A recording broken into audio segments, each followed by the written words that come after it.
시간 다 같이 한번 기도했으면 좋겠습니다. 우리가 찬양으로 고백했던 가사대로 하나님 앞에 우리의 사랑을 좀 고백했으면 좋겠습니다. 예배 가운데 각 사람에게 내 마음 가운데 찾아와달라고 기도하시고, 하나님 사랑합니다, 내 목소리가 정말 주님께 울리길 소망합니다라고 기도했으면 좋겠습니다. 다 같이 기도하겠습니다.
따스한 성령님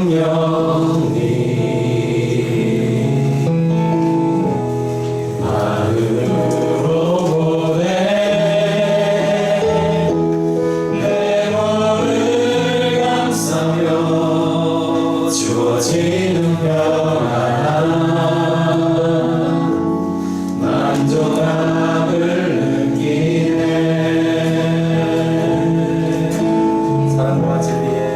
사랑과 진리에 한 줄이 빛 보내 내 몸을 감싸며 주어지는 평안 그 사랑을 느끼네. 누구신 곳에서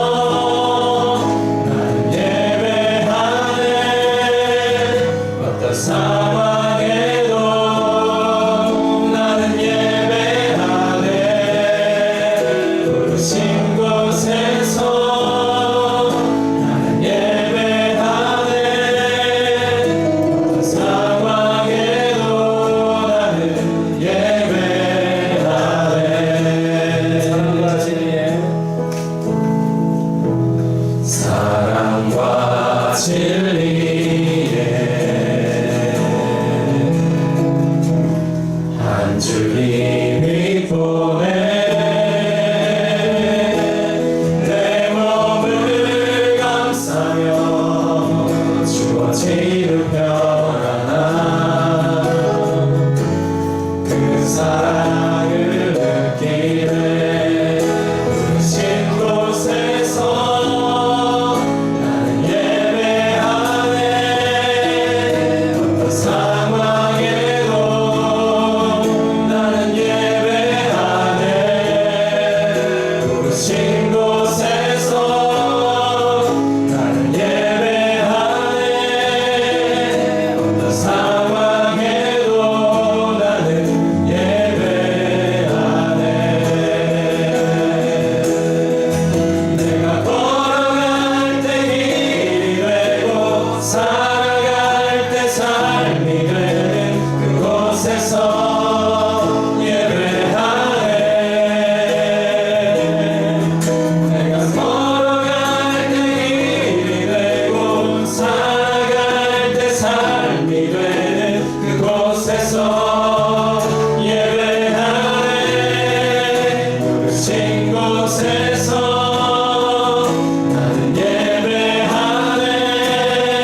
사랑하는 자들아, 우리가 서로 사랑하자. 사랑은 하나님께 속한 것이니 사랑하는 자마다 하나님으로부터 나서 하나님을 알고 사랑하지 아니하는 자는 하나님을 알지 못하나니 이는 하나님은 사랑이시니라. 하나님의 사랑이 우리에게 이렇게 나타난 바 되었으니 하나님이 자기의 독생자를 세상에 보내심은 그로 말미암아 우리를 살리려 하심이라. 사랑은 여기 있으니 우리가 하나님을 사랑한 것이 아니요 하나님이 우리를 사랑하사 우리 죄를 속하기 위하여 화목제물로 그 아들을 보내셨음이로라. 아멘. 우리 자리에서 일어나셔서 왕이신 나의 하나님을 고백하며 찬양하겠습니다.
사도신경으로서 우리의 믿음을 고백하겠습니다. 전능하사 천지를 만드신 하나님 아버지를 내가 믿사오며 그 외아들 우리 주 예수 그리스도를 믿사오니 이는 성령으로 잉태하사 동정녀 마리아에게 나시고 본디오 빌라도에게 고난을 받으사 십자가에 못 박혀 죽으시고 장사한 지 사흘 만에 죽은 자 가운데서 다시 살아나시며 하늘에 오르사 전능하신 하나님 우편에 앉아 계시다가 저리로서 산자와 죽은 자를 심판하러 오시리라.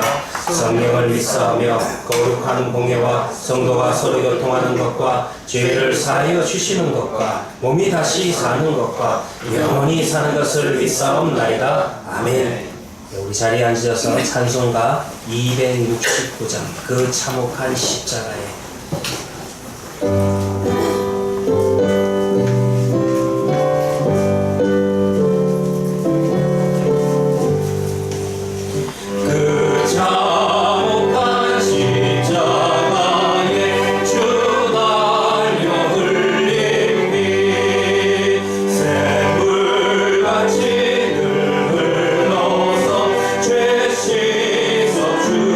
주시네.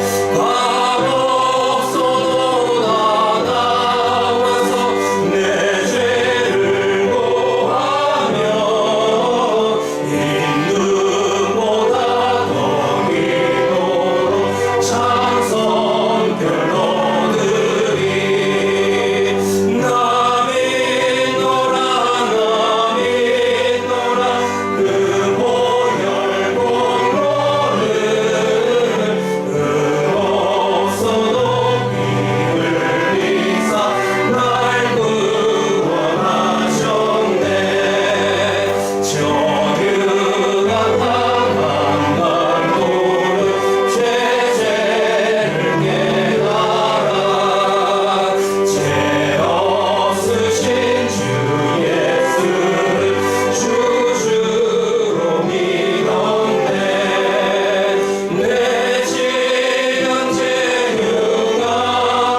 한혜진 집사님께서 기도하시겠습니다.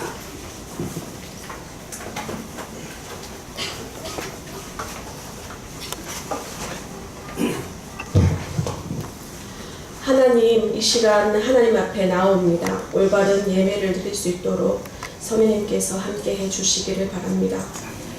단연적으로 그리고 피상적으로만 예수님의 십자가 사랑을 이해하려 했던 그동안의 제 모습을 하나님 앞에 내어놓습니다. 제 생각 판단이 앞서고 당면한 어려움에 짓눌려 하나님을 인격적으로 만나려 하기보다는 하나님 주시는 복에만 더 집중하여 나의 문제를 해결해 주시는 능력준으로만 하나님을 제안하는 제 오만과 믿음 없음을 용서하여 주시기를 원합니다. 제 생각의 밑바닥 추한 부분까지 아시고 행동의 어리석음을 다 보시는 하나님, 그럼에도 불구하고 제 고백에 사함으로 응답하시고 사랑하는 자녀라 인정하여 주시는 하나님 사랑 앞에 다시 무릎 꿇고 엎드립니다. 뒤돌아보면 움켜잡고 있던 것을 버리게 하심으로 하나님을 만나게 하셨고 작은 신음에도 응답하시는 경험을 허락하여 주셔 하나님 역사의 발자국을 보게 하여 주셨습니다. 때로는 기도에 응답하여 주시지 않은 것 같아 조급하여진 마음을 만져주시고 기다리는 인내의 중요함을 말씀으로 듣게 하여 주셨습니다. 무성한 혀와 끊임없는 탐욕의 모습에 절망하던 순간에 제 속에 의를 쌓고자 하는 자고함을 알게 하여 주셨고 인간의 죄성과 연약함을 보게 하심으로 깊은 하나님의 사랑을 깨닫고 또 깨닫게 하여 주셨습니다. 제 속에 자랑할 게 하나도 없음을 아는 자유함과 헤아릴 수 없는 예수 그리스도의 십자가 사랑을 통해 형제를 사랑해야 하는 당위성도 알게 하여 주셨습니다. 화법을 잘 알아야, 심리를 잘 알아야 대인관계가 좋아진다고 생각하던 인간의 생각을 가지고 있던 제게 하나님과의 관계를 바로 세움으로 단절된 가족과 이웃과의 관계가 회복된다는 것을 경험케 하여 주셨음을 또한 고백합니다. 또한 하나님께서는 헤아린 예배 공동체를 어떻게 인도하시는가를 보게 하여 주셨습니다. 말씀이 어떻게 해석되고 적용되어야 하는지 바르게 인도하시는 목사님과 사모님, 전도사님을 허락하여 주셨고 감추고 싶던 부끄러움을 나눌 수 있는 지체를 또한 주셨습니다. 헤아릴 수 없는 크나큰 하나님 은혜에 대한 저의 감사가 이처럼 제한된 이해에서 나오는 우둔한 표현이라 하도 있는 그대로 이 감사와 찬양을 기쁘게 받아주시기를 원합니다. 또한 하나님, 저희들의 아픔의 토로와 간구를 들어주시기를 원합니다. 저희 한 사람 한 사람이 말씀을 사모하고 하나님 말씀에 정직하게 반응하게 도와주시길 원합니다. 그래서 말씀 위에, 하나님 사랑 위에, 끊임없는 기도 위에, 이웃 사랑의 토대 위에 우리 헤아림 교회를 세워주시기를 원합니다. 귀한 예배당의 건축에 앞서 수고하시는 목사님, 사모님, 전도사님과 건축위원님들, 도우시는 안수 집사님과 여러 집사님, 성도님들을 축복하여 주시기를 원합니다. 또한 지혜와 믿음을 풍성히 허락하여 주시기를 원합니다. 깊은 마음속 어딘가에 있을 수 있는 걱정과 두려움을, 또 그로 인한 피곤함을 하나님 맡아주시고 하나님 역사하는 손을 보는 영안을 허락하여 주십시오. 건축이 안전하고 은혜 가운데 마무리될 수 있도록 세세히 인도하여 주시기를 원합니다. 하나님, 지금 말씀을 듣겠습니다. 바른 말씀을 전하실 수 있도록 목사님을 성령님께서 붙들어 주시고 말씀이 한 사람 한 사람 마음속에 강하게 역사하도록 도와주시기를 원합니다. 폭풍이 있는 바다 한가운데에서도 일렁이는 물살을 보고 두려워하지 않게 하시고 우리의 시선이 우리와 함께 계시는 예수님께 향하게 하여 주시고 예수님만을 의지하는 믿음을 주십시오. 아멘. 예수님 이름으로 기도드렸습니다. 아멘.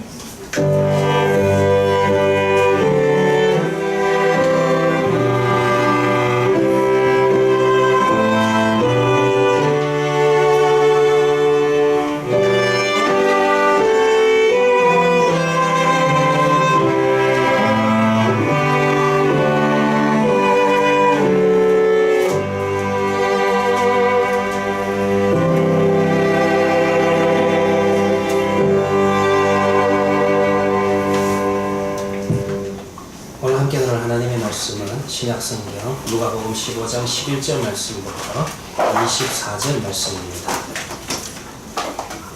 제가 하고 있는 성경으로 신약성경 121면이 되겠습니다.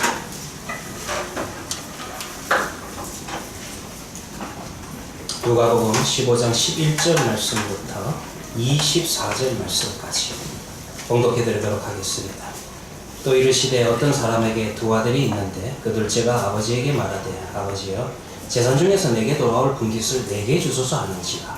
아버지가 그 살림을 각각 나눠 주었더니 그 후 며칠이 못되어 둘째 아들이 재물을 다 모아가지고 먼 나라에 가 거기서 허랑방탕하여 그 재산을 낭비하더니 다 없애놓 그 나라에 크게 흉년이 들어 그가 비로소 궁핍한지라. 가서 그 나라 백성 중 한 사람에게 붙여 사니 그가 그를 둘러보내어 돼지를 치게 하였는데 그가 돼지 먹는 쥐염 열매로 배를 채우고자 하되 주는 자가 없는지라. 이에 스스로 돌이켜 이르되 내 아버지에게는 양식이 풍족한 품꾼이 얼마나 많은가. 나는 여기서 줄여 죽는구나.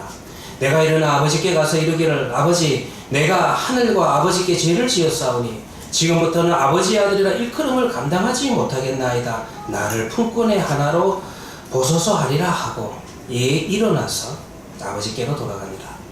아직도 거리가 먼데 아버지가 그를 보고 측은히 여겨 달려가 목을 안고 입을 맞추니 아들이 이르되 아버지 내가 아들과 하늘과 아버지께 죄를 지었사오니 지금부터는 아버지의 아들이라 일컬음을 감당하지 못하겠나이다 하나 아버지는 종들에게 이르되 제일 좋은 옷을 내어다가 입히고 손에 가락지를 끼우고 밭에 실을 신기라.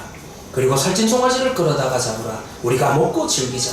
이 내 아들은 죽었다가 다시 살아났으며 내가 잃었다가 다시 얻어노라 하니 그들이 즐거워하더라. 아멘. 이 시간에는 우리 김명숙님, 김지성님, 백장미님, 이혜경님, 정효준님 5분께서 하나님 앞에 찬양을 돌리도록 하겠습니다.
내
올리는 찬양 참으로 감사합니다.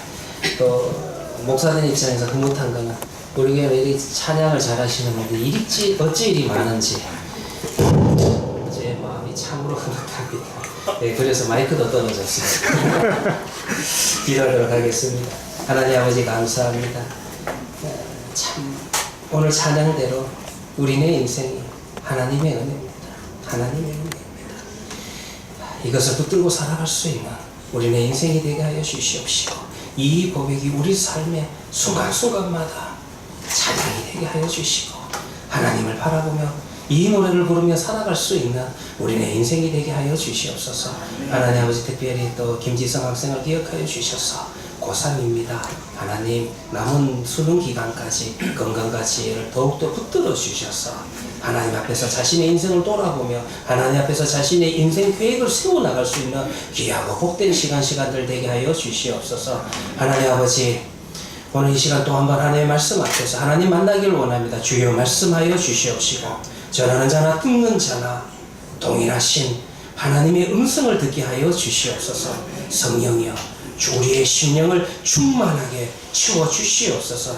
우리의 권자가 되시는 예수님의 이름으로 기도합니다. 아멘. 여러분들이 누가복음 15장을 볼 것 같으면 누가복음 15장에는 세 개의 비유가 나타납니다. 오늘 읽었던 본문은 세 개의 비유 가운데서 세 번째로 등장을 하는 내용이고요. 이 세 개의 비유가 다 주제가 같은 것을 알 수가 있어요. 주제가 왜 같냐 하면은 이런 것을 찾는 그와 같은 이야기를 전하고 있다는 것입니다. 저는 저희 인생 속에서 잃어버린 적은 있었지만 잃어버렸던 것을 찾았던 적은 없는 것 같습니다. 제가 잃어버렸던 것 중에서 제일 비싼 것은 아이패드였던 것 같거든요. 아이패드를 제가 한번 서울에 가지고 갔다가 KTX 안에서 이 아이패드를 좀 읽다가 너무 피곤해가지고 제가 잠깐 잠이 들었습니다. 앞에 이제 그물망에 넣고 잠을 자고 있다가요. 눈을 탁 뜨니까 기차가 서 있는데 간판이 보이는데 간판에 동대구역이라 적혀 있는 거예요. 제가 내려야 되죠. 여기서 못 내리면 대부산까지 가잖아요. 그래가지고 너무 놀래가지고 벌떡 일어나가지고 내려서 이제 내리고 나니까 가만히 생각하니까 뭐가 하나 빠진 거예요. 아이패드를 잃어버렸습니다. 제가 아이패드가 3대가 있거든요. 아시면 안 되는데 그런데 3대가 있는데도 한 대를 잃어버렸는데 뭐 2대 남았다는 생각이 드는 게 아니라 얼마나 아깝던지 그래가지고 그때 제가 온 데 전화를 다 했습니다. 철도청에도 전화하고 동대구역에도 전화하고 찾으면 저한테 연락을 주기로 했는데 아직까지 몇 년이 흘렀지만 전화를 받지를 못하고 있는 상황입니다. 아무튼 여러분들 저는 잃어버렸던 것을 찾는 그 기쁨은 제가 경험해 본 적이 없는데 오늘 여러분들 누가복음 15장에는 잃어버린 것을 찾는 것에 대한 이야기가 나타나죠. 처음에는 어떤 이야기가 나옵니까? 100마리 양이 있었는데 그 중에 한 마리 양을 잃어버렸다가 찾는 이야기가 나오죠.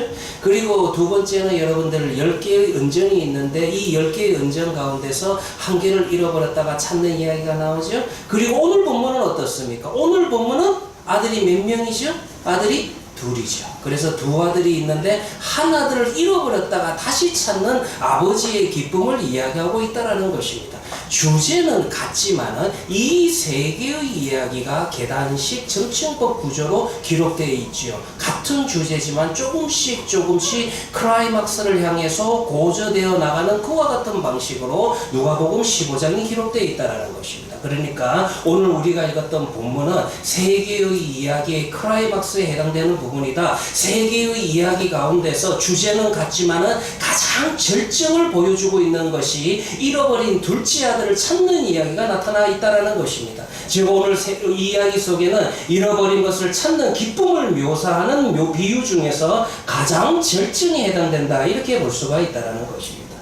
근데 먼저 여러분들 조금 결론적인 이야기를 본다면 오늘 이야기 속에는 3명의 등장인물이 나옵니다. 물론 오늘 우리의 중관심사는 둘째 아들이고 첫째 아들이 아니기 때문에 첫째 아들에 대한 이야기는 별로 하지 않을 겁니다. 그런데 아버지와 두 아들이 나타나는데 이 아버지와 두 아들 사이에 여러분들 부자지간임에도 불구하고 뭔가 이 관계성에 문제가 있는 것을 볼 수가 있어요. 아버지와 아들 사이의 관계가 유산으로 엮여져 있는, 돈으로 엮여져 있는, 재산으로 엮여져 있는 그와 같은 관계를 보여주고 있다는 살아가는 것입니다. 이 아들들은요, 아버지를 의지하지 않습니다. 이 아들들은 아버지의 사랑을 나타내지 않습니다. 우리가 이 세상을 살아가는 동안에 인간관계 속에서 흔하게 볼 수 있는 아버지의 사랑에 의지하는 모습을 아들에게서 발견할 수가 없다는 거예요. 이것이 아버지와 둘째 아들, 첫째 아들도 마찬가지지만 아버지와 둘째 아들의 관계 속에서 우리가 특이점을 볼 수 있다는 것입니다.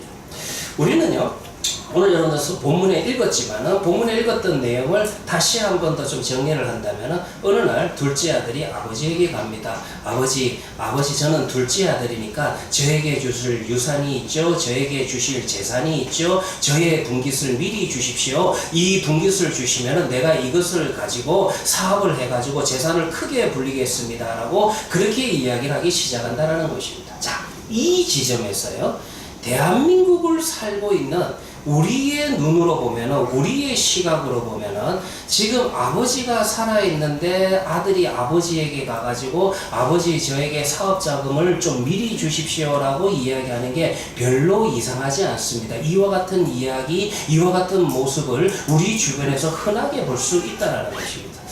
제가 참 잘 아는 목사님이 한 분 계세요. 늘 참 마음이 좀 안타까운데요. 이 목사님도 마찬가지입니다. 평생 목회를 잘하셨어요. 대구에서 이름을 대면 알만한 그와 같은 교회에 담임으로서 평생 섬기셨는데 이제 그분에게도 아들이 있으셨습니다. 아드님이 아버지에게 아버지 내가 좀 사업을 하겠는데 좀 사업자금을 좀 내주십시오. 목사님이 무슨 돈이 있겠어요. 그러다 보니까 당회에 가서 장로님들에게 내 퇴직금을 좀 미리 당겨주십시오. 그렇게 해가지고 그 퇴직금을 당겨가지고 아들에게 주신 겁니다. 아들이 사업을 했는데 참 우리가 이런 류의 이야기들 속에서 그 아들이 사업을 잘해서 아버지의 재산을 몇 배로 불렸다라는 이야기를 여러분도 혹시 들어본 적이 있습니까?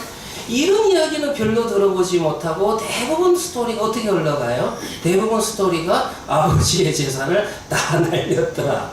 참 어찌된 영문인지 이런 이야기가 참으로 많다라는 것입니다.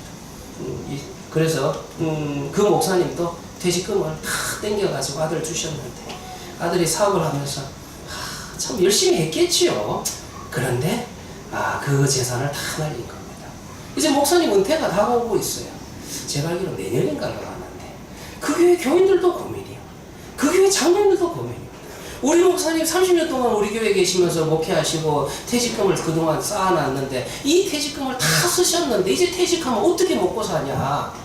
그 교회는 한 수천 명이 모이는 교회인데 수천 명의 교인들이 목사님의 지금 퇴직 이후를 지금 걱정하는 그런 이야기가 제게 들리더라는 것입니다. 그러나 여러분들 제가 이런 이야기를 드려도 이 과정 속에서 우리 대한민국 땅에서 살고 있는 우리에게는 별로 이상하지는 않다는 거예요. 오히려 이런 이야기를 들으면 무슨 생각이 드십니까? 우리 젊은 사람들 가운데서 왜 우리 아버지는 나한테 빨리 안 주나? 혹시 이런 생각이 들지 않습니까? 자, 중요한 거는요. 성경의 시각과 성경의 배경으로 오늘 본문을 볼 필요가 있다는 것입니다. 베일리라고 하는 학자가 쓴 이 책이 있는데요. 이 책이 번역이 재작년인가 나왔어요.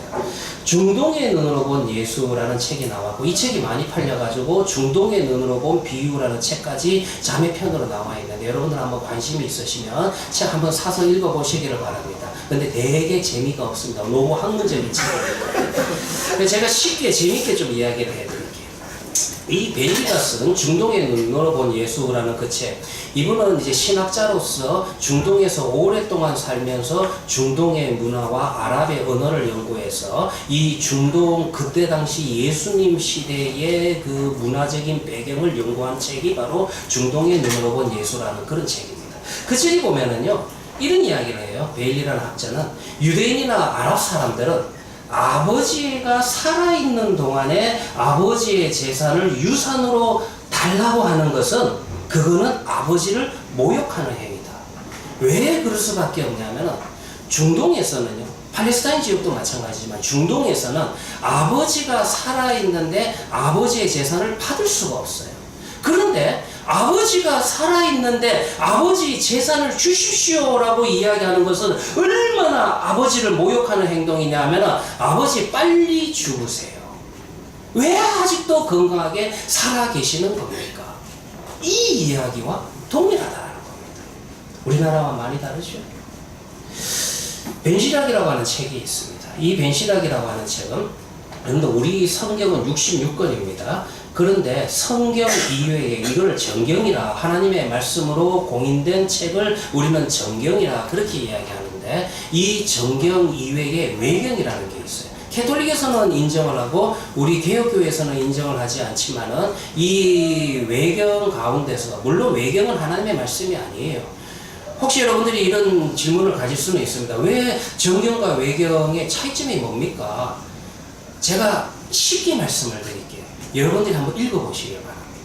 정경에서는 하나님이 하시는 일들이 기록되어 있는데, 이 외경은요, 하나님이 하신 일들이 기록된 것이 아니라 사람들이 한 일들이 기록되어 있는 것이 외경의 특징입니다. 그래서 여러분들이 그냥 한번 읽어보셔도요, 아하, 정경과 외경의 가치를 파악할 수가 있고요. 성경을 읽어보시고 난 다음에 이슬람의 꾸란을 읽어보시면은 꾸란이라고 하는, 그 코란이라고 하는 것이 얼마나 가치가 없는 것을 또 비교해 볼 수가 있다라는 것입니다. 쉽게 설명드리면 한번 읽어보시길 바랍니다. 근데 그 전에 성경부터 한번 먼저 읽으셔야 되겠죠.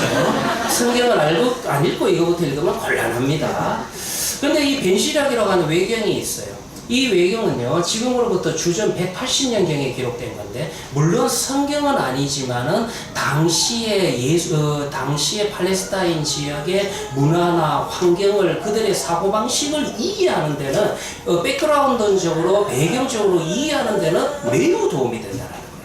그런데 그 벤시락 33장 20절부터 24절에 어떤 내용이 있냐면은, 아들이나 아내나 형제나 친구에게 네가 살아있는 동안, 네 자신이 지배할 힘을 지니고 있는 동안은 넘겨주지 말 것이며, 여기 넘겨주지 말라는 건 유산을 말하는 거예요. 재산을 말하는 겁니다. 남에게 네 재산을 주지 말 것이라. 네가 죽게 될 때에 내 기업을 나누게 될 것이라. 이 벤시락에도 기록되어 있는 것처럼, 당시 예수님 당시 이 고대 근동 지역에서는 아버지가 살아있는 동안에는 재산을 나눌 수가 없다라는 것입니다. 그런데 아버지가 살아있는 동안에 재산을 나눌 수 있는 방법이 하나가 있어요. 여러분들이 창세기 25장에 보면은 아브라함도 살아있는 동안에 재산 분배를 위해서 유산을 나누는 이야기가, 유언을 하는 이야기가 창세기 25장에 기록되어 있긴 기록되어 있다라는 것입니다. 바로 그와 같은 내용을 중심으로 해서 우리가 추론을 해보면은요, 미시나의 판례법에 이게 나와요. 미시나라고 하는 것을 들어보셨죠? 미시나라고 하는 것은 일반적으로 유대교의 가르침을 미시나라 그렇게 이야기합니다. 구약, 그때 당시에는 구약이 있었는데 구약의 율법과 계명을 보충하고 설명하는 것이 미시나라 그렇게 이야기하고요. 여러분들이 복음서에 볼 것 같으면 장로의 유전이라고 하는 것이 바로 미시나를 이야기하는 것입니다. 이 미시나가 기초가 되어서 나타나는 게 뭐냐 하면은, 이제 발전해서 나타나는 게 바로 그 유명한 탈무드가 나타나게 된다는 거예요. 그런데 이 미시나에는 이와 같은 창세기 25장을 기초로 해가지고 그 판례법이 좀 나오는데, 어떤 판례법이 나오냐면은 아버지가 살아있는 동안에 나눌 수 있는 방법이 있기는 있어요. 전혀 없다라는 건 아니라는 것입니다. 무슨 내용이 있냐 하면은요, 아버지가 죽기 전에 그의 재산을 나눌 수 있는 가능성을 염두에 두고 있는데, 아버지의 생애 중에 아버지가 구두로서 유언을 해가지고 자식들이 소유권을 가질 수는 있습니다. 그런데 소유권은 가질 수가 있지만은 그 아들이 그 재산을 함부로 팔 수는 없어요. 아버지가 돌아가실 때까지는. 근데 팔 수 있는 경우가 있긴 있어요. 그럼 아버지가 살아있는데 아들이 먼저 아버지의 재산의 소유권을 넘겨받아가지고 그 재산을 팔 수는 있는데, 그 재산을 산 사람은 언제 그 소유권이 완전히 넘어가야 되냐면은, 아버지가 죽기 전까지는 이 아들을 통해 가지고 받은 재산의 소유권이 완전히 넘어가지 않는다는 거예요. 자, 말이 약간 어렵지만은 한번 생각을 해봅시다. 그러면은 아버지에게 땅을 받았다 칩시다. 그런데 이 땅이 정말 제값을 받고 넘기기 위해서는 언제 넘기는 게 좋겠어요? 아무래도 아버님이 돌아가시고 난 다음에 넘기는 게 제값을 받을 수가 있습니다. 왜냐하면 아버지가 돌아가지 않았는데 그저 소유권만 이전받았다고 해서 그 소유권을 다른 사람에게 팔았을 경우는 그 산 사람은 아직 소유권을 행사할 수가 없기 때문에 재산을 후려칠 수가 있다는 거예요. 근데 여러분들, 오늘 여러분들 흥미로운 것은 뭐냐 하면은 오늘 본문 속에서 이 둘째 아들이 아버지에게 재산을 받았습니다. 그렇죠? 그런데 또 그 다음의 내용을 보면은 이 아들이 그 재산을 팔아서 그것을 사업 미천으로 삼아서 먼 외국으로 가서 사업을 시작하는 이야기가 기록되어 있다는 거예요. 그러면은 이와 같은 여러분들 당시의 판례법을 기초로 해가지고 이것이 어떻게 가능할까? 이것이 어떻게 가능할까? 가능한 건 딱 하나입니다. 그거는 산 사람한테 거짓말을 하면 돼요. 우리 아버지가 죽었다. 그러니까 이제 소유권을 마음대로 쓸 수 있다. 이 둘째 아들의 입장에서는 아버지가 살아있음에도 불구하고 아버지에게 재산을 달라고 합니다. 그리고 아버지가 살아있음에도 불구하고 그 재산을 처분해서 먼 외국으로 갑니다. 뭐라고 이야기합니까? 사람들에게 우리 아버지가 죽었다. 나는 아버지가 없다. 나는 아버지가 필요 없다. 둘째 아들은 그 이야기를 하는 거예요. 상자는요, 둘째 아들은 재산 분할을 요구합니다. 여기서 또 하나 흥미로운 것은 뭐냐 하면 내 분깃을 달라고 그랬어요. 당시에 여러분들 상속법은 어떻게 되어 있냐 하면 지금은 여러분들 그렇게 하시면 안 됩니다. 저도 장남입니다. 제 밑에 남동생이 둘이나 있는데 똑같이 3분의 1씩 나누었습니다. 당시에는 그래도 장남이 어머니를 모셔야 되고 가정을 이끌어야 되기 때문에 보통 아들이 예를 들면 3명이 있다. 그럴 경우는 재산을 몇 등분 하냐면 4등분을 합니다. 그렇게 해가지고 장남이 2개의 분깃을 가지고 둘째, 셋째가 1개씩 가져가는 이와 같은 스타일이 됩니다. 만약에 우리 최주열 집사님 같이 자식이 5명이면 몇 등분 해야 됩니까? 그때는 6등분을 해야 돼요. 그래가지고 장남이 6분의 2를 가져가는 그와 같은 방식으로 재산을 분배해야 된다는 것입니다. 그래서 여러분들이 기억하십니까? 조금 이야기가 옆으로 새는데요. 여러분들이 보시면 엘리야와 엘리사 스토리를 열왕기 하에서 읽을 수가 있어요. 그 엘리야와 엘리사 스토리에서 엘리사가 이제 하나님 앞에 가는 그의 스승 엘리야 선지자를 붙들고 나에게 갑절의 영감을 주시옵소서 그렇게 이야기합니다. 그래서 많은 기독교인들이 그 성경 구절에 은혜와 감동을 받아가지고 기도할 때마다 어떻게 기도합니까? 나에게 특별히 갑절의 영감을 주시옵소서 그렇게 이야기해요. 근데 여기에서 갑절의 영감은 당신 엘리야보다 2배의 능력을 주십시오라는 그런 의미가 아니라 당신이 하던 사명과 헌신의 자리를 나에게 넘겨주시옵소서 내가 당신의 후계자가 되겠습니다라는 그런 의미에서 바로 갑절의 영감 2배의 모처를 달라 내가 당신의 일을 맡겠습니다. 내가 그 일을 맡아서 하나님 앞에 계속해서 충성하겠습니다. 헌신하겠습니다. 그런 결단을 의미하는 것이 엘리사가 그의 스승 엘리야에게 나에게 갑절의 영감을 주시옵소서라는 그와 같은 이야기를 하게 된다는 것입니다. 아무튼 여기에서 여러분들 둘째 아들은 아버지로부터 아마 아들이 둘이었다면 재산의 3분의 1을 받았을 것입니다. 그리고 그 재산을 팔아서 먼 외국으로 간다라는 것입니다. 이미 말씀드렸다시피 그에게 있어서는 그는 아버지가 죽을 때까지 기다릴 수가 없었고 그의 마음속에는 이미 그의 행동을 통해서 보면은 그에게는 아버지가 없다라는 것입니다. 아버지가 이미 죽었다라는 것입니다. 그는 이런 생각을 하겠죠. 나에게 자유함을 달라. 드레핀 베카파가 있었습니다. 키에르케고르가 쓴 단편소설에 나오는데요. 그 드레핀 베카파가 그 들판에서 가장 화려하고 가장 아름다웠어요. 정말로 멋진 향기를 내는 그런 베카파입니다. 그는 공중에 나는 새를 봅니다. 그 공중에 나는 새가 막 날아다니는 게 너무너무 부러워가지고 나도 저 새처럼 날아다니리라. 지금 뿌리를 받고 있는 이 땅이 너무나도 싫은 거예요. 그래서 새에게 요청을 해가지고 그래서 자기의 뿌리를 파서 이제 새에 매달려가지고 하늘을 나르게 됩니다. 이제 하늘에서 온 땅을 보게 됩니다. 야, 내가 지금까지 왜 저런 땅에 뿌리를 내리고 한 자리에 못 박혀 있었을까? 이제 하늘을 날기 시작을 합니다. 그런데 그 베카파는 어떻게 됩니까? 점점 힘이 빠지기 시작합니다.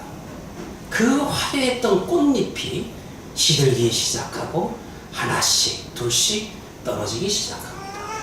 그가 원했던 자유의 끝이 그러하다라는 거예요. 오늘 여러분들, 아들은 무슨 생각을 하고 있는 거예요?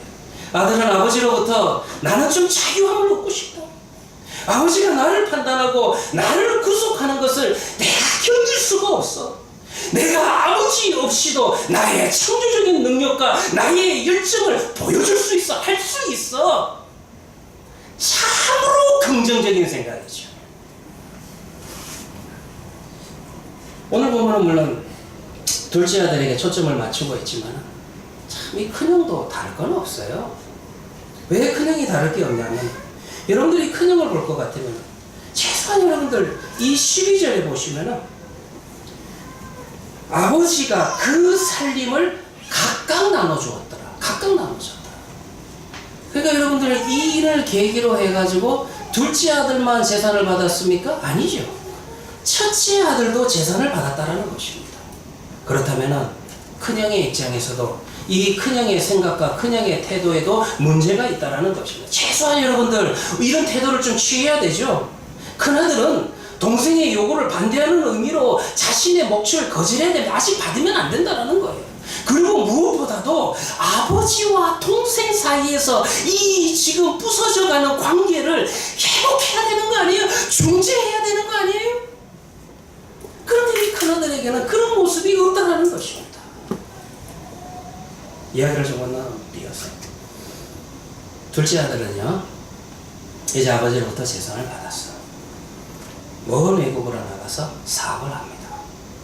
근데 13절에 보니까 먼 나라에 가서 거기서 허랑방탕하여 그 재산을 낭비하더라. 허랑방탕하여. 우리는 이 단어에 확 꼽히죠. 제 학생의 시절에요. 그 교회에서 성탄절이나 무슨 행사가 있을 때 그때는 성극을 참 많이 했습니다. 왜 꼭 학생회가 그때 당시에는 성극을 해야 되는 것이 의무와 책임감이었는지 몰라도요. 하여튼 성극을 참으로 많이 했었습니다. 그때 당시 참 싫었던 게 뭐냐 하면은, 성극을 하면 이 돌아온 탕자 비유를 가지고 성극을 참 많이 만들었고요.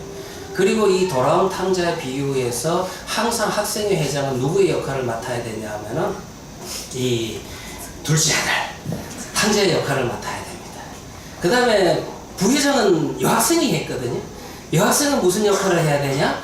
여학생은 옆에서 기생 역할을 해야 돼요.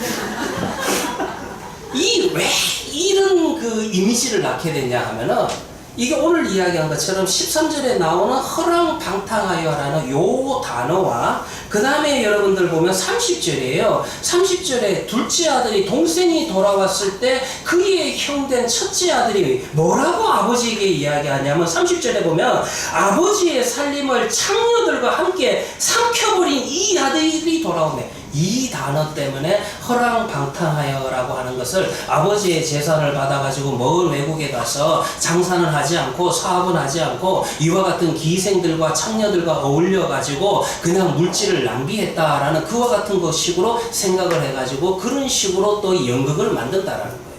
근데 이 이미지 속에서 그때는 제가 깨달았던 게 아니고, 제가 나중에 이제 신학을 공부하면서 이런 이미지가 잘못된 이미지였다라는 것이 두 가지 의미였어요. 뭐냐 하면은, 첫째, 여러분들 30절에 보면은 큰아들이, 형이 동생이 지금 돌아왔는데 창녀들과 아버지의 재산을 날렸다라고 이야기하는데 봤어요? 여러분들 봤어요?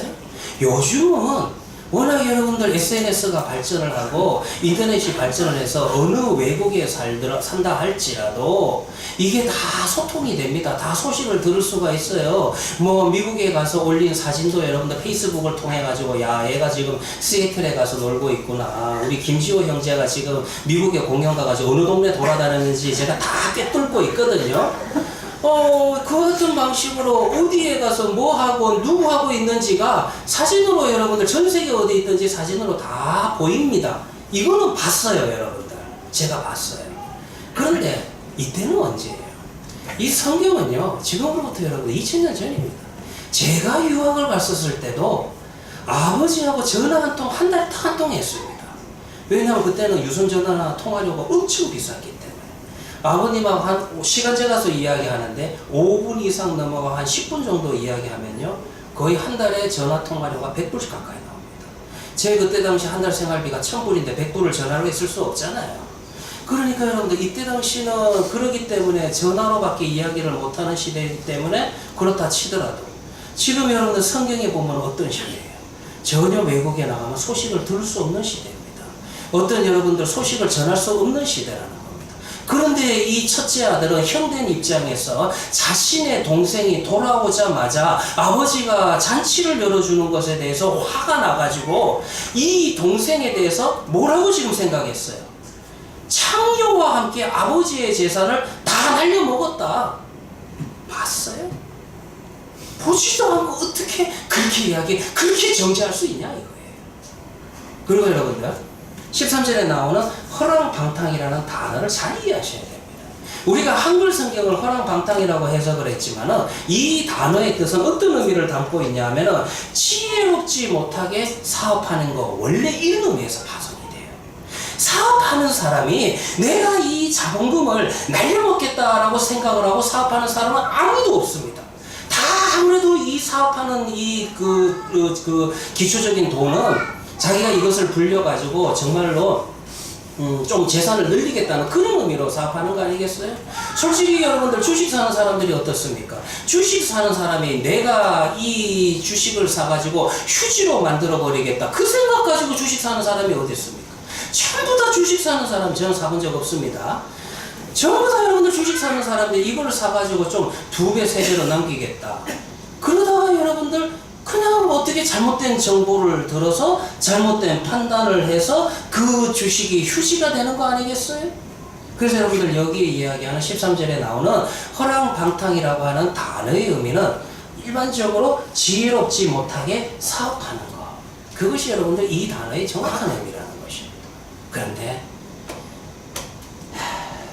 우리네 인생은 그럴 수밖에 없어요. 아버지를 떠나면 허랑방탕할 수밖에 없습니다. 우리네 인생이라고 하는 것은 아버지로부터 뿌리를 자르게 되면은요, 소비할 수밖에 없는 인생이에요. 피조물 된 인간이 창조도 된 하나님 아버지를 떠나서는 과연 여러분들 우리네 인생을 풍요롭게 채워나갈 수 있습니까? 아니지 않습니다. 하나님 아버지로부터 떠난 그 순간부터, 하나님 아버지로부터 끊어진 그 순간으로부터 우리의 인생이라고 하는 것은 모든 사람이 죄를 범하였음에 하나님의 영광에 이르지 못하더라. 소비할 수밖에 없는, 허랑방탕할 수밖에 없는 것이 우리의 인생이라는 거예요. 네. 둘째 아들은 바로 나의 모습이에요. 둘째 아들이 살아가는 그 허랑방탕한 사람은 이 단어는 저에게도 동일하게 적용할 수밖에 없는 단어가 될 수밖에 없다는 것입니다. 그럼에도 불구하고 첫째 아들은 뭐 나은 점이 있어요? 첫째 아들은 하나도 나은 점이 없음에도 불구하고 그는 어느 자리에 서 있습니까? 그는 아버지의 옆에 서서 아버지를 위로하는 자가 아니라 아버지의 옆에 서서 동생을 판단하고 동생을 정죄하는 그와 같은 모습을 보이고 있다는 것입니다. 왜 여러분들 30절에서 큰형이 동생을 향해 가지고 창녀와 함께 아버지의 재산을 다 날린 자라 그렇게 이야기했냐면, 당시 여러분들 창녀라고 하는 것은 유대교의 입장에서 구원받을 수 없는 직업 1순위가 창녀예요. 남자 쪽에서는 뭐냐 하면 세리죠.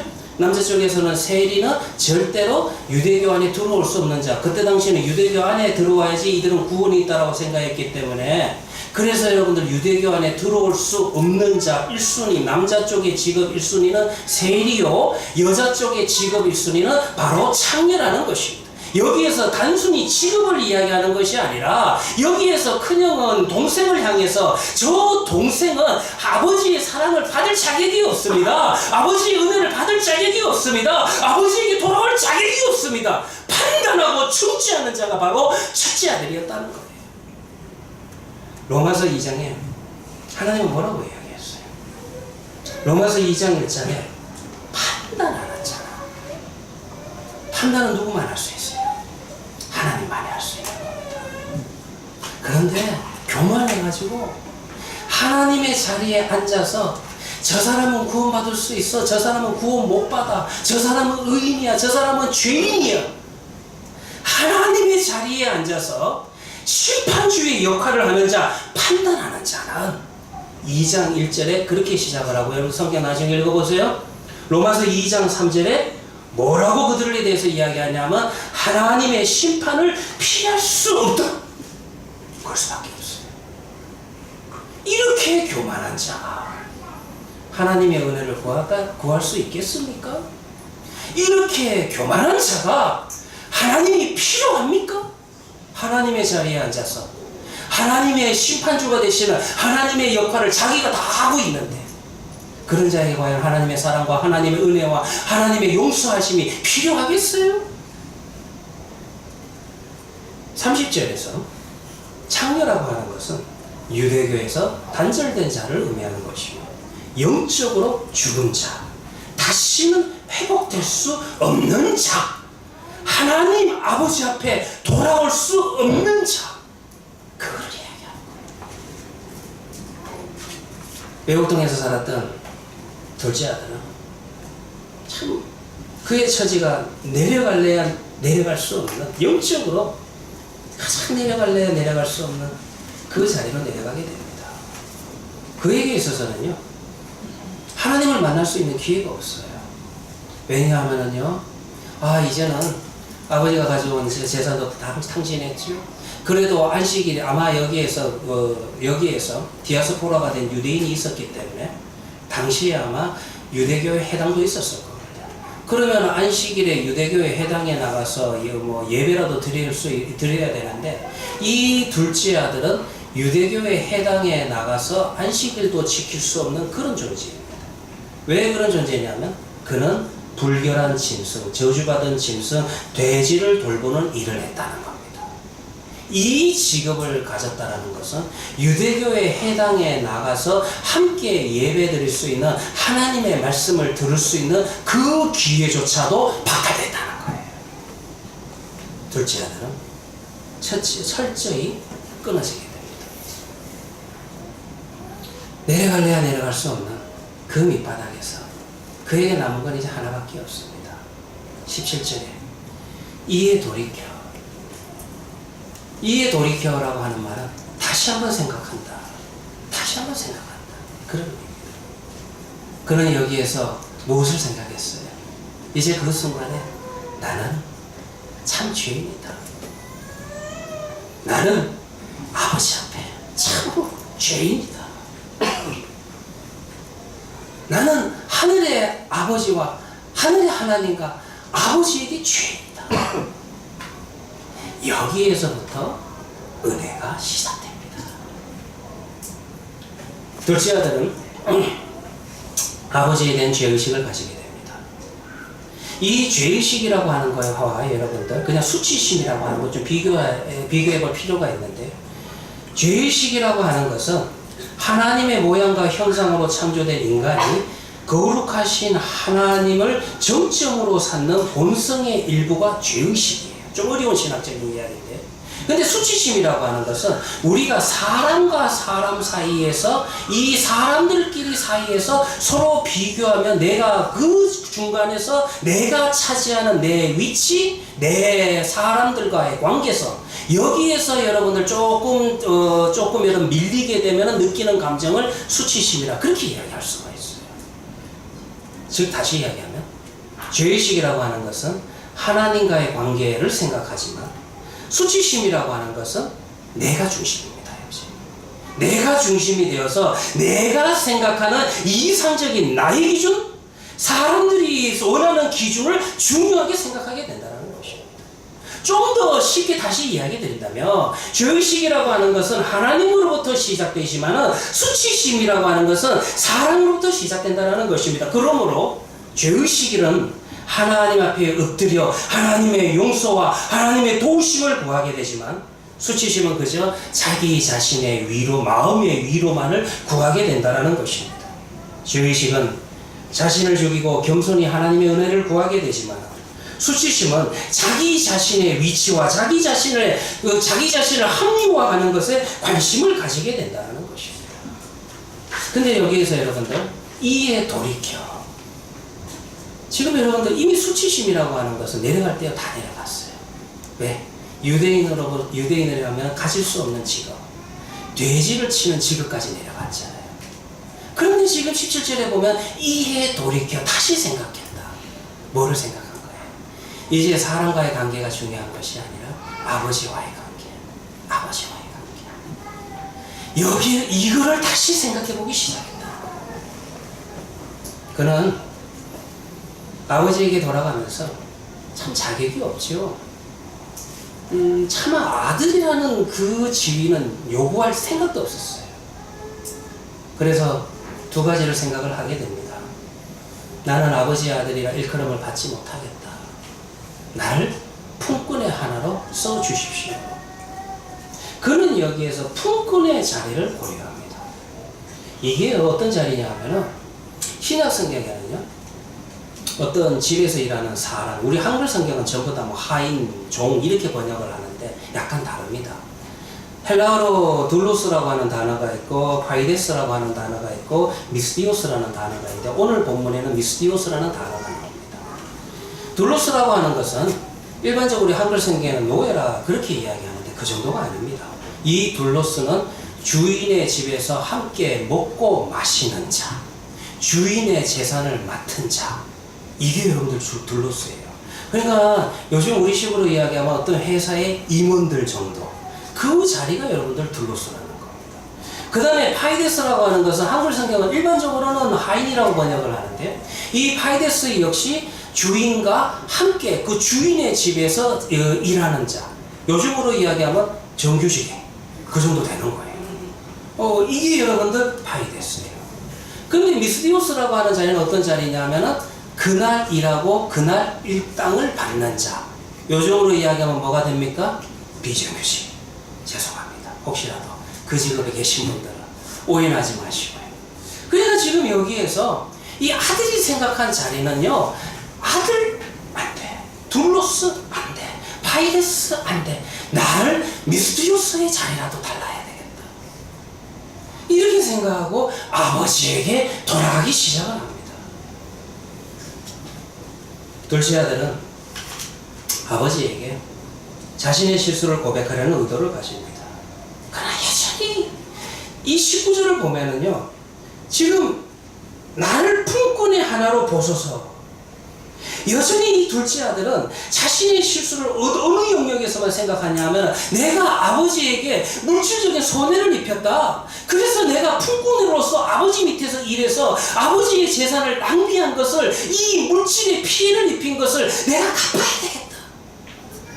아직도 이 19절을 보면은요, 둘째 아들은 아버지와의 관계성을 생각하는 것이 아니라 그저 내가 아버지에게 물질적인 피해를 입혔으니까 이 물질을 갚아야 되겠다, 이것만 지금 생각하고 있는 거예요. 전형적으로 당시 유대교가 가지고 있는 구원론과 동일합니다. 당시 유대교는 유대교의 회개 개념이라고 하는 것은 하나님에게 돌아오기 위해서는, 하나님의 호감을 얻기 위해서는 물질이 필요하다, 제사가 필요하다, 제물이 필요하다. 전형적인 유대교의 회개 개념을 가지고 돌아오고 있습니다. 그런데 이와 같은 둘째 아들의 생각은 아무 말도 하지 않고 그저 몸으로 보여주시는 아버지의 행동에 의해서 부서지게 됩니다. 20절이죠. 아버지가 그를 보고 측은히 여겨 달려가 목을 안고 입을 맞추니 아무 말도 안 하셨어요. 여러분들이 19절과 21절 한번 비교해 보시겠어요? 19절에 아들은 원래 무슨 생각을 가졌습니까? 두 가지를 말하려 했어요. 19절, 지금부터는 아버지의 아들이라 일컬음을 감당하지 못하겠나이다. 나는 아버지의 아들이 아니다. 둘째, 나를 품꾼의 하나로 써주십시오. 이 두 가지를 생각했지요. 근데 어떻습니까? 21절 볼까요? 아들이 이르되 아버지, 내가 하늘과 아버지께 죄를 지었사오니 지금부터는 아버지의 아들이라 일컬음을 감당하지 못하겠나이다. 이 말만 했고 두 번째 말은 못합니다. 왜? 아버지 입장에서는 아버지 내가 잘못했습니다. 나를 용서해 주십시오. 이것만 필요한 거예요. 아버지 입장에서는 나를 품꾼의 하나로 써서 아버지의 재산, 손에 입힌 아버지의 재산을 내가 갖겠습니다라고 하는 것은 아버지에게는 필요가 없는 말이에요. 그래서 19절에 생각했던 두 문장이 21절에는 하나의 문장으로 압축이 된다는 것입니다. 21절을 통해서 정말 문제가 뭡니까? 정말 문제가 뭐예요? 지금 둘째 아들이 깨닫게 된 것은 자기 자신이 탕진한 재산이 문제가 아니라 아버지와 아들 사이에 파괴된 이 관계성이 문제 아니에요? 이게 회복되면 나머지는 다 해결되는 거 아니겠어요? 자기의 품삯으로 소비한 재산을 아버지께 돌려드리라고 생각한 그 자체가 아버지를 아직도 아버지로 여기지 않는 겁니다. 그 생각 자체가 아버지를 망령되게 생각한다는 것이에요. 둘째 아들은 그것을 깨닫게 됩니다. 아버지의 사랑 앞에서 둘째 아들이 한 말이 뭐예요? 아버지, 나는 아버지의 사랑을 감당치 못하겠나이다. 좀 더 정확하게 직역을 하면 내가 이 사랑받을 자격이 어디 있습니까? 나는 아무 가치가 없습니다. 이것이 둘째 아들의 고백입니다. 그 고백 앞에 아버지가 어떻게 그의 자리를 회복시켜 주십니까? 21절과 22절을 보시면 예복을 입히시고 가락지와 신을 입히고 살찐 송아지를 잡아서 잔치를 열죠. 나는 품꾼이 아니야. 나는 둘로스가 아니야. 나는 내 아들이야. 아들의 신분을 만천하에 공개하는 그와 같은 옷을 입히고 그 지위를 상징하는 가락지와 신을 신겨주시고 모든 사람을 초대해서 아버지의 기쁨이 얼마나 큰지 이 둘째 아들이 돌아왔을 때 아버지가 얼마나 그 마음이 기쁜지 그 마음을 살찐 송아지를 잡아서 잔치를 열어주고 있다는 것입니다. 러시아에 가보지는 못했습니다. 상트페테르 박물관이랑 발음하기도 어려운데요. 거기에 가면 렘브란트가 그린 유명한 렘브란트는 네덜란드가 자랑하는 반고흐와 더불어서 두 명의 화가 중에서 렘브란트와 반고흐를 이야기합니다. 이 렘브란트가 17세기 화가인데 성경의 내용을 유화로 많이 그렸는데 그 중에서 그 유명한 돌아온 탕자에 대한 그 그림이 있어요. 여러분들 네이버 같은 데 검색해보면 나옵니다. 아들이 무릎을 꿇고 아버지에게 안겨있고 아버지는 안고 있는데 아버지는 이제 눈을 감고 있습니다. 많은 미술평론가는 그렇게 이야기를 해요. 이 아버지가 나이가 들어서 지금 눈이 어두워서 앞을 보지 못한다. 그런 상태로도 이야기하고요. 제 스승님은 그런 이야기를 하시더라고요. 지금 렘브란트가 그렇게 그렸을 때는 눈이 시력을 잃어버린 것이 아니라 이 아버지는 아들의 죄를 보지 않는 거다. 그래서 아버지가 눈을 감고 있는 거다. 참 그 말씀이 맞는 것 같습니다. 우리가 하나님의 사랑, 아버지의 사랑을 이야기할 때 구약에서는 때로는 선지자들은 이 하나님 아버지의 사랑을 또 다른 용어로도 이야기합니다. 그거를 공의와 정의 그런 단어를 써요. 근데요, 이 공의와 정의라는 단어를 사람들이 참 좋아해요. 공의와 정의라는 것을 우리는 그 기독교인들은 공의롭고 정의로워야 된다. 사람의 죄를 들춰내고 그 사람을 정죄하는데 대단히 많이 써먹습니다. 자기가 무슨 선지자라도 된 것처럼. 성경에서 여러분들 선지자들이 공의와 정의를 외칠 때 그 공의와 정의 개념이 어디에서 출발하는지 잘 보셔야 됩니다. 우리 하나 찾아볼까요? 이사야서입니다. 이사야 42장 3절. 이건 성경 한번 찾아봅시다. 이사야 42장 3절. 제가 갖고 있는 성경으로 구약 성경 1018페이지인데요. 상한 갈대를 꺾지 아니하시며 꺼져가는 등불을 끄지 아니하시고 진실로 정의를 시행할 것이며, 선지자들이 이야기했던 공의와 정의는 하나님의 아버지의 사랑을 말하는 거예요. 상한 갈대를 꺾지 아니하며 꺼져가는 등불을 끄지 아니하고, 상한 갈대는 빨리 꺾어야 돼요. 버려야 돼요. 왜냐하면 악취가 나기 때문에 빨리 버려야 돼요. 꺼져가는 등불은 빨리 꺼야 됩니다. 끓음이 나기 시작하니까 빨리 꺼야 됩니다. 그런데 우리 하나님의 정의와 공의는 끝까지 인내하고 기다리시는, 돌아오기를 기다리는 아버지의 사랑이에요. 상한 갈대를 끄지 아니하시고 꺼져가는 등불을 끄지 아니하시고, 이것이 우리 하나님 아버지의 인자하심과 자비로우심과 오래 참으심입니다. 이것이 우리 하나님 아버지의 용서하심이요, 이것이 우리 하나님 아버지의 사랑이라는 것입니다. 우리는 아버지의 사랑을 감당할 수가 없습니다. 우리라고 하는 존재는 아버지의 사랑 밖에서는 만족할 수 없는 존재예요. 우리라고 하는 존재는 이미 이 세상 것으로서는 채워질 수 없는 존재라고 하는 점, 나의 위치와 나의 지위를 다시 한 번 더 오늘 말씀을 통해서 확인하시기 바랍니다. 기도하도록 하겠습니다. 하나님, 참 감사합니다. 우리는 하나님의 귀한 약속에 묶여 있다는 사실을 오늘 확인합니다. 하나님의 자녀로 부름받아 인생의 길에서 우리에게 주어진 한계를 확인합니다. 아버지로부터 벗어나 자유를 얻기를 원하지만 우리는 그 자유한 선택에 대해서 책임질 수 없는 존재입니다. 이곳에서, 오늘 이 자리에서, 하나님의 말씀 앞에서 아버지의 넉넉함을 다시 확인하게 하여 주시옵소서. 이곳에서 아버지의 부유함과 사랑을 우리 것으로 가지게 된 감사와 찬양만이 넘치게 하여 주시옵소서. 하나님 감사합니다. 우리의 구원자 되시는 예수님 이름으로 기도합니다. 아멘. 예. 우리 이 시간에는 첫 예배를 출석한 우리 성도가 있습니다. 이성동 우성희 집사님 가정에 이아라 첫 출석을 했는데, 우리 앞으로 나오셔서 함께 기도하도록 하겠습니다. 이성동 우성희 집사님이 앞으로 이아라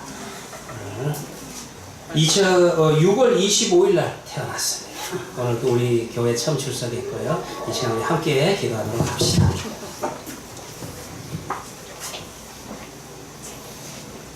하나님 아버지 감사합니다. 우리 참 믿음의 가정에 하나님께서 귀한 믿음의 자녀를 맡겨셨습니다. 주여, 이 아라의 인생을 통해서 무엇보다도 정말로 온 가족에게 기쁨과 즐거움과 보람이 넘치게 하여 주시옵시고, 하나님 무엇보다도 이 아라의 인생을 통하여서 하나님 앞에 영광 돌리며 살아갈 수 있는 귀한 존재가 되게 하여 주시옵소서. 주 하나님 아버지, 아라를 통하여서 하나님의 마음에 정말로 시원함을 주는 그와 같은 기쁨이 넘치게 하여 주시옵시고, 모든 사람들에게 정말 즐거움이 될 수 있는, 기쁨이 될 수 있는, 보람이 될 수 있는 인생이 되게 하여 주시옵소서.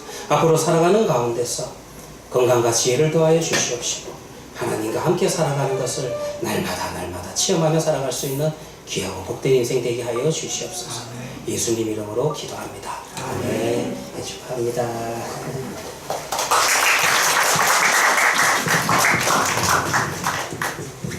우리 성희 집사님도 아주 건강한 몸으로 함께 예배 참석해서 참으로 감사합니다. 예, 이 시간 우리 찬송가 254장 내주의 보혈은 다 같이 부르겠습니다.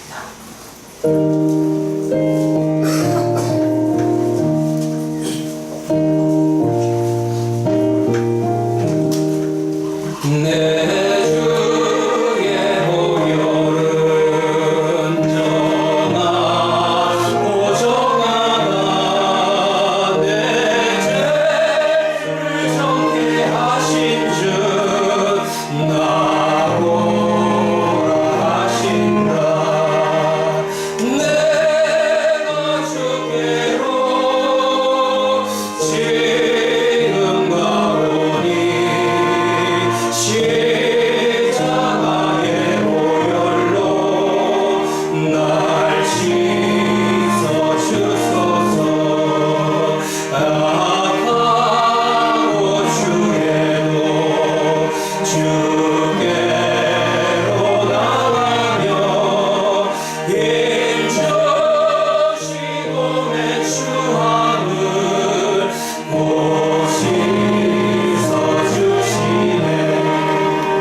십자가의 은혜로 정말로 용서받을 수 없는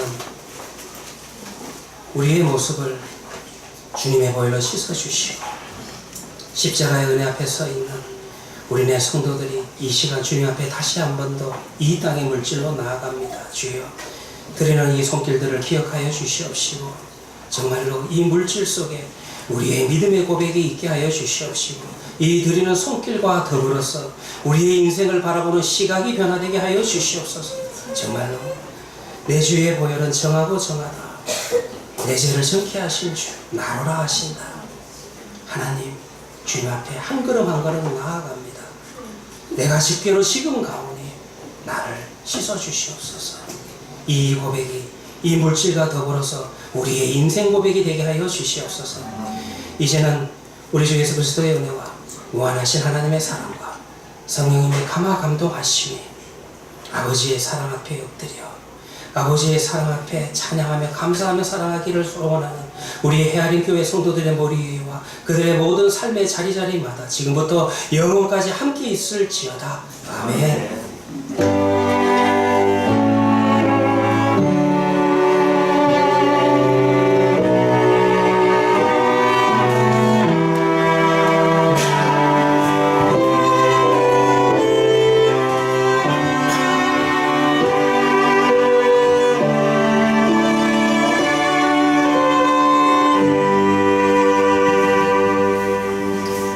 예배를 마쳤습니다. 우리 옆에 계신 분과 인사하시기 바랍니다. 반갑습니다.